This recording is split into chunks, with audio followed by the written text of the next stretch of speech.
They thought she was weak. They thought she was small. They thought punching her in the face would make her crumble. But when her head snapped to the side and she looked back at them with blood on her lip and fire in her eyes, they realized too late who they were dealing with. Because she wasn't just a woman. She wasn't just a target. She was a Navy SEAL trained to survive the impossible. And before the night was over, they'd learn one brutal truth. Wanna die? Never fight someone who's already survived hell. Rain hammered the parking lot behind Margot's diner, turning the cracked asphalt into shining rivers of silver.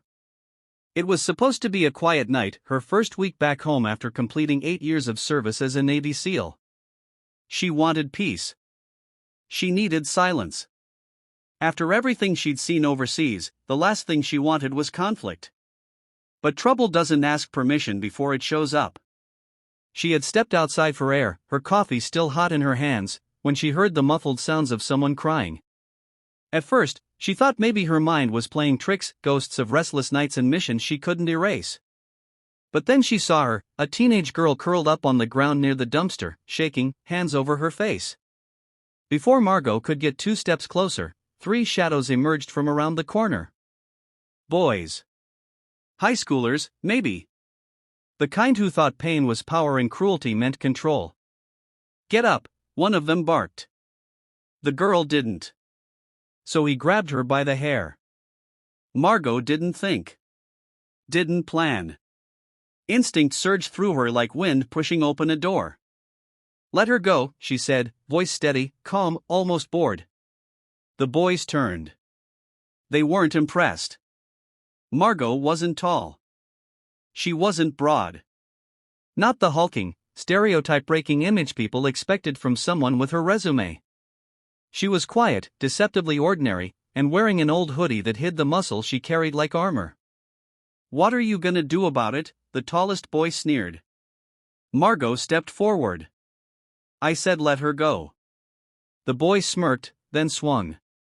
A fist slammed into her cheek so hard most people would have stumbled. Margot didn't. Her head turned, her lips split, and then, slowly, deliberately, she looked right back at him. And that's when everything froze. Not because she was angry. Not because she was about to destroy him.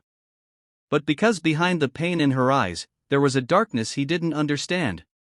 A darkness earned, not born.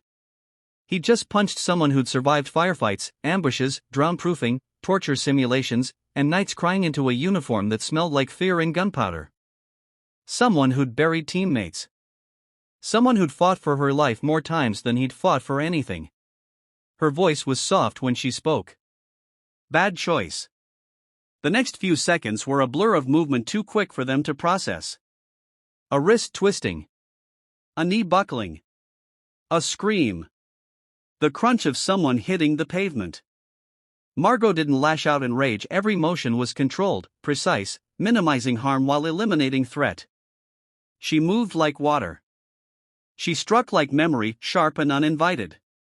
By the time the rain slowed, all 3 boys were on the ground, groaning, stunned, unable to comprehend how small had turned into unstoppable. The girl stared at Margot as if she were a miracle. But Margot didn't feel like one. She felt tired. Old.